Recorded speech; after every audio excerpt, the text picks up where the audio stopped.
We're not here simply to orient ministers. We're here to shape a collective mindset, a shared vision for leadership that is people-centered, that is innovative, transparent, and that is transformational.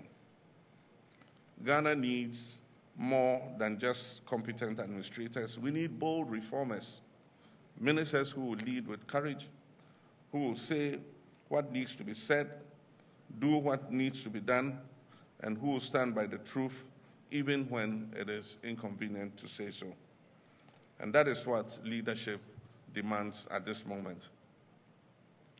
My brothers and sisters, the problems we face are real, but so are the solutions. We can rebuild our economy, we can create jobs, we can restore faith in governance, but we must commit to the hard work of change. You were not appointed to occupy space.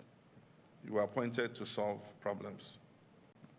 Let me remind you of the social contract we have entered into. The Ghanaian people expect us to deliver, and we must not with excuses, but with results. I've said before, and I repeat now, this is the legacy term of my presidency. I intend to make it count. I intend for it to matter. And I expect that every member of this administration will do the same. We must work with a sense of urgency. Our young people are tired of waiting interminably. Our farmers, our workers, our entrepreneurs, especially our women and youth, want to see policies that work for them. They want fairness. They want opportunity. They want to live in dignity and prosperity. Indeed, they are not asking for handouts. They're asking to be given a fair shot. And let's give them just that.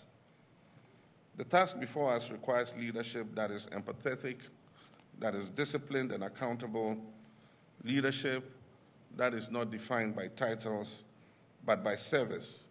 Today, I think that in Africa, we've developed a core of human resource that is capable of also taking advantage of some of these resources.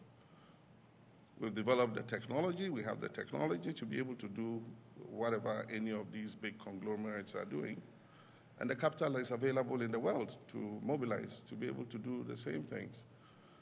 And that is why recently we had a little issue which we have resolved with one of our mining companies whose lease had expired after 30 years. And it was our desire to take it over and use Ghanaian expertise to be able to also exploit that resource and let the benefits remain in our country. Happily, we reached an amicable resolution to work together to transition that mine into Ghanaian ownership. But it leads me to what my thoughts are, that we must have an indigenization program for taking control of some of our natural resources.